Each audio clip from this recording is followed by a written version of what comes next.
Not a pro at this, but I'm going to paint it flat black. That's all I had. Other than that, it was just all different colours.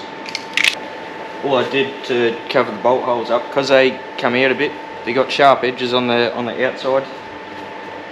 I use this to run around and just, it's like making a gasket.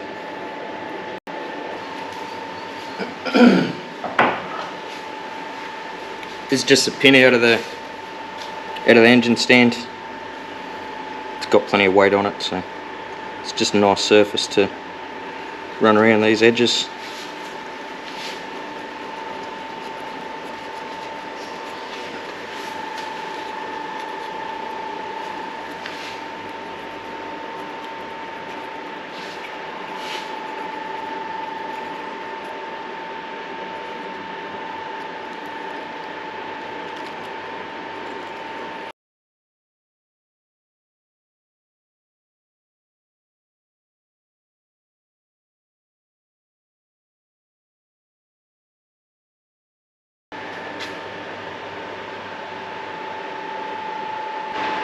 So the valley is the main one I want to paint. It's this gallery here. That gets rust on it. There's usually a sound deadening pad that goes on there. So I definitely want to paint that one. Keep the rust out.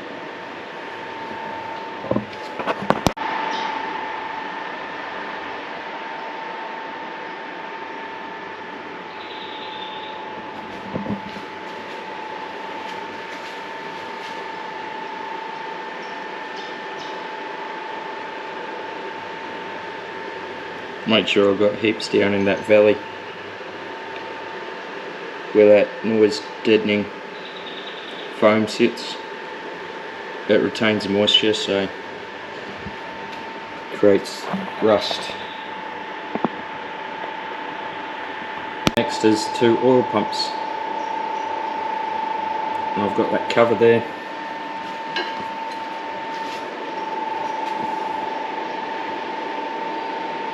The rear main in. So there's 2 oil pumps in these. This one's a scavenger pump. There's no alignment marks on the teeth with the crank, they just have to turn. That's a box part number for the scavenger pump. This one goes in on the left hand side if you're sitting in the driver's seat. There's 2 alignment dowels, and there's 4 bolts in total to hold it there. So there's 4 M6 by 1 by 15mm long. And the torque for these ones is 10 Newton meters.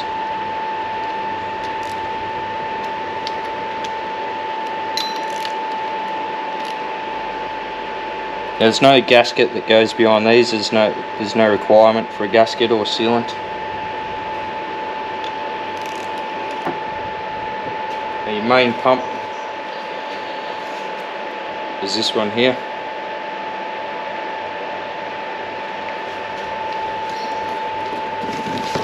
That's your part number. It just says pump assembly oil. That one, same thing. No gasket required, no sealant required. 2 dowels to line it up. Same bolts. M6 by 1 by 15mm long. 10 Newton meters, sorry. Got your oil pumps. I want to make sure these surfaces are clean on this backing plate. That surface there. Then I'll put some sealant on there. I use the genuine Tide black sealant. I use this for everything.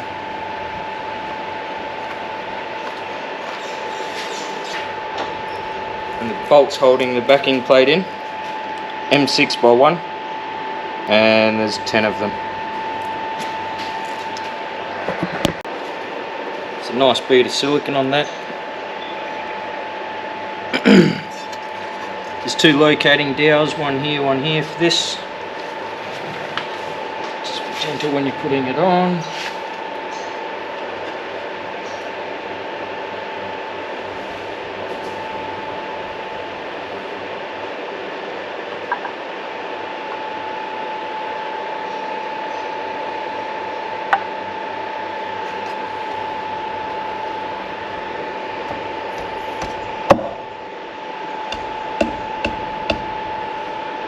By gentle I mean for the silicone.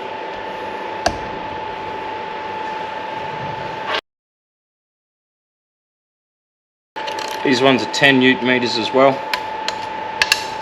Should have a nice sealant squash factor coming out there all the way around.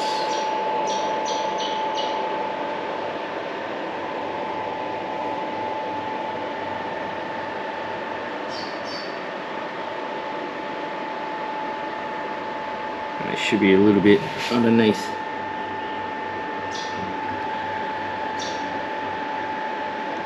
So I'm happy with that.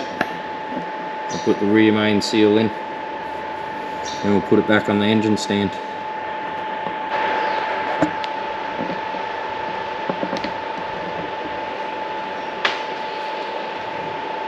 Rear main, bit of rubber grease. Make sure your inner lip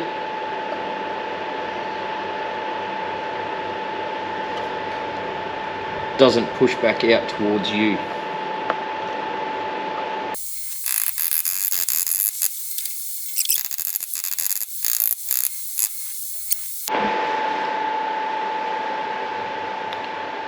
Ready for the cylinder heads to go on. I need to just make sure these surfaces are clean first, but I've painted it. It's looking quite good actually. Got the oil pump, both the oil pumps in, the backing cover and the rear main.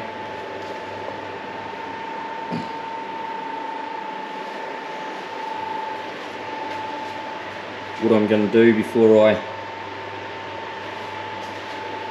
put the cylinder heads on, I want to get number one, which is this side, up to top dead center, and then rotate anti-clockwise until I've got good clearance on all the pistons, which is generally about 1/8 of a turn, and that'll just allow me to put the heads on and the cams in, and the valves won't hit the cylinders, the pistons. It's just a general rule of thumb that I do, but we're looking quite good.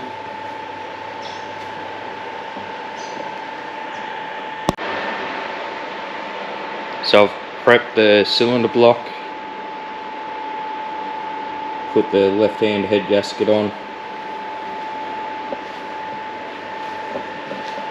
This one has L for left,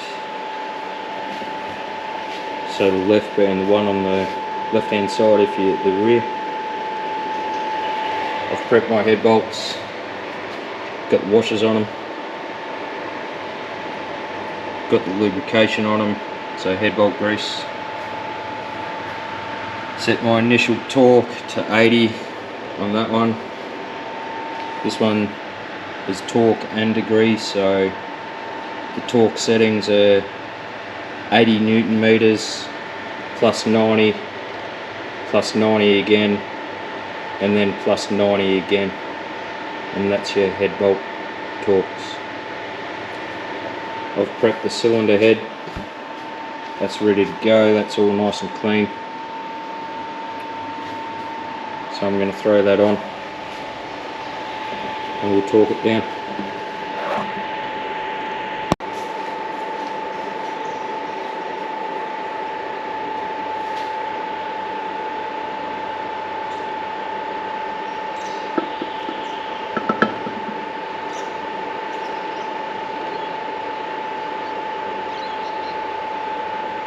80 Newton meters starting from the center.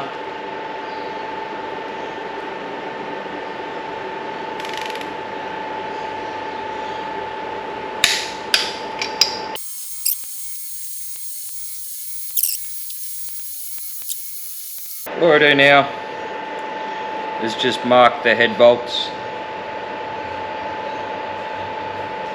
on one side so I know where I'm at. With 90 degrees you can't go back and double check your torque settings.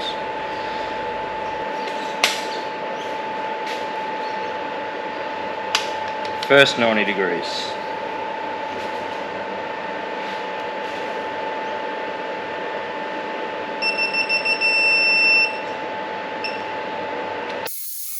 Second 90 degrees.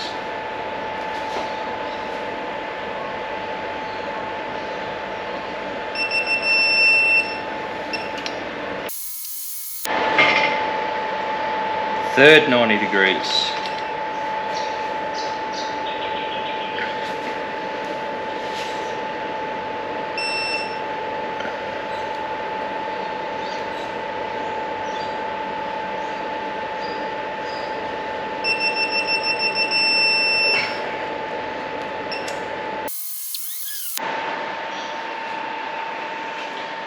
And the heads are on.